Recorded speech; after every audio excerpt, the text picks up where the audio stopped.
تو اللہ کے نام کا مس یوز کرنے والے بھی بہت موجود ہیں، جو کوئی حیرانی والی بات نہیں ہے۔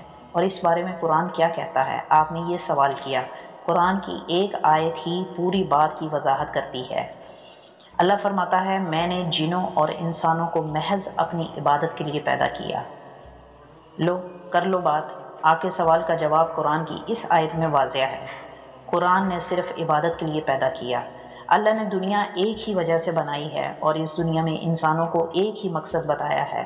اللہ کی پہچان اور انسانوں کا مقصد اللہ کی پہچان کے اس راستے پر چلنے کا نام ہے، جہاں جہاں سے گزرتے ہوئے انسان کو یہ ادراک ہوتا رہے کہ یہ اللہ ہے۔ بہت سے لوگ کہتے ہیں اللہ نظر نہیں آتا۔ بھلا سوچنے کی بات یہ ہے کہ اللہ نظر کیسے آئے گا؟ جب ہم اپنی تکلیفوں میں اپنی پریشانیوں کو زیادہ دیکھنے لگتے ہیں تو اللہ کیسے نظر آئے گا؟ جب ہم اپنی خوشیوں کو زیادہ دیکھنے لگتے ہیں تو اللہ کیسے نظر آئے گا؟ جب ہمیں ہمارے مسائل مشکلات کی وجہ نظر آتی ہوئی زیادہ نظر آئے گی تو ہمیں اللہ کیسے نظر آئے گا؟ جبکہ سب مشکلیں، پریشانیاں، مصیبتیں، دکھ، غم یہ تو شکلیں ہیں جو ہمیں اللہ سے پہلے اپنا منہ بصورتی ہوئی نظر آتی ہیں۔ ایک بات آ گئی میرے دماغ میں، یہاں پر ذکر کرتے چلو۔ میری ایک دوست کافی عرصہ پہلے اس نے مجھ سے ذکر کیا، آج سے میں نماز پڑھوں گی تاکہ اللہ سے اپنی محبت مانگ سکوں۔ اس وقت میرے ذہن میں اچانک یہ خیال آیا کہ انسان کتنا مطلبی ہوتا ہے، اللہ کی بتائی ہوئی نمازوں کو بھی اپنے دنیاوی مقاصد کے لیے پڑھنے کے لیے ارادہ بناتا ہے۔ اس کے بعد میری اس دوست کا تو پتہ نہیں، پر اس خیال نے مجھے ضرور بیدار کیا تھا۔ یقین مانیں میرا کوئی بھی مقصد اس بات کو جج کرنے کا نہیں تھا، بلکہ میرے دماغ میں غیر ارادتاً یہ خیال اچانک سے دماغ میں ابھرا۔ آج اس سوال کے آنے کو سمجھوں تو پتہ چلتا ہے کہ انسان کو آنے والے ہر خیال اللہ کی کسی شان یا صفت کی عکاسی کرواتا ہے۔ اس کا نماز پڑھنے کا عہد کسی مقصد کے تحت، وہ بھی اللہ کا دیا تھا، اور میرے دماغ میں انکشاف کی شکل میں وہ خیال کا آنا وہ بھی اللہ کا دیا تھا۔ تو کیا میری اس بات سے آپ سننے والوں کو اللہ نظر نہیں آیا؟ وظائف کے اعمال پڑھ لینا یا یوٹیوب سے دیکھ کر کوئی بھی وظیفہ کر لینا کوئی معنی نہیں رکھتا۔ معنی یہ رکھتا ہے کہ کوئی کس کا کتنا اثر قبول کرتا ہے۔ جس پر جتنا اثر ہوگا وہ بندہ اسی کا اسیر ہوگا۔ فائدہ یا نقصان انسان کی جبلتوں کا حصہ ضرور ہے، پر فائدہ یا نقصان انسان کا اثاثہ نہیں ہے۔ یعنی فائدہ یا نقصان انسان کے ہاتھ میں ہے ہی نہیں، یہ صرف اللہ کے دست قدرت میں ہے۔ بندہ عمل کا محتاج ہے، نتیجے کا نہیں۔ نتائج اللہ کے ہاتھ میں ہیں، آج میرے پاس تو کل آپ کے پاس۔ تاکہ اس سمجھ سے ہم سمجھ پائیں کہ اللہ یہاں بھی ہے، اللہ وہاں بھی ہے۔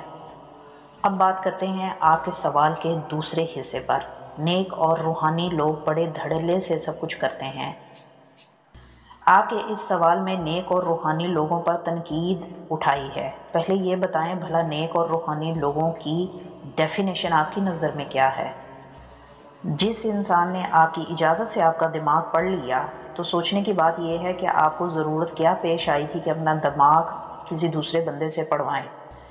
آپ کو کسی نے مشورہ دیا تھا کہ دماغ پڑھوایا جائے، یا پھر یہ ہو سکتا ہے کہ اچانک سے اس نشست میں یہ معاملہ پیش آیا ہو کہ آپ نے قبول کر لیا ہو، کیونکہ آپ کو اپنے تجسس نے مجبور کیا ہو یہ جاننے کے لیے کہ دیکھا تو جائے this person is willing to do something or not۔ اور باقی اگر دیکھا جائے کہ اس پرسن نے آپ کو بولا کہ آپ کا دماغ پڑھ لیا جائے اور آپ سے اجازت لی جائے، پہل یعنی انہوں نے کی ہو، یہ پھر الگ بات ہے۔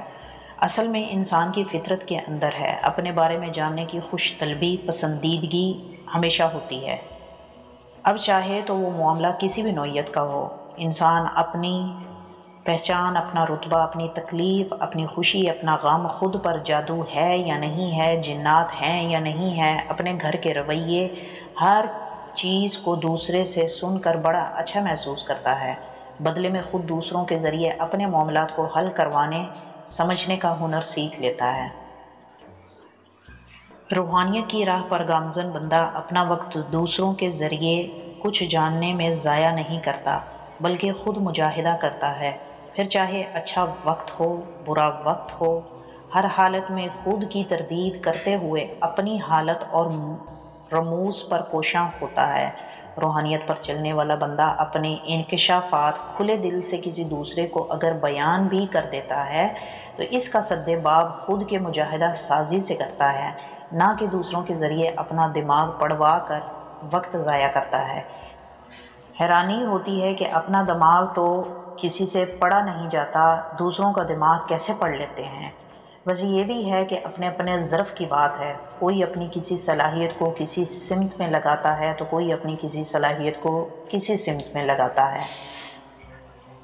غور طلب بات یہ ہے کہ خود میں الجھے لوگ فارغ نہیں ہوتے، اور فارغ لوگ اپنی فراغت کو فارغ لوگوں پر لگاتے ہیں۔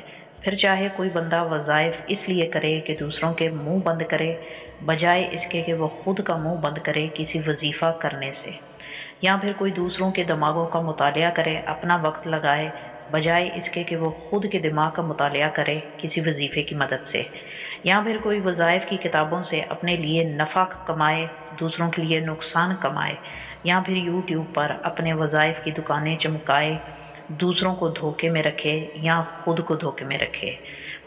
اوورآل اگر دیکھا جائے تو کسی بھی عمل کو انجام دینے کا راستہ اس معاشرے میں اسباب کی صورت میں، کتابوں میں، یا کسی بھی سوشل میڈیا کے پلیٹ فارم پر موجود ہے۔ یہ کرنے والے پر ڈیپینڈ کرتا ہے، پڑھنے والے پر ڈیپینڈ کرتا ہے، کرنے والے پر ڈیپینڈ کرتا ہے، اور استعمال کرنے والے پر ڈیپینڈ کرتا ہے۔ ہر بتانے والا اپنے بتانے کا جواب دہ ہے، اور ہر کرنے والا اپنے عمل کا جواب دہ ہے۔ میں امید کرتی ہوں ہمیشہ کی طرح آج کی ویڈیو کا ٹاپک بھی آپ کو پسند آیا ہوگا۔ ملتے ہیں اگلی ویڈیو میں نئے ٹاپک کے ساتھ، تب تک کے لیے آپ سے اجازت چاہوں گی۔ اپنا خیال رکھیے گا، دعاؤں میں یاد رکھیے گا۔ ٹیک کیئر، اللہ حافظ۔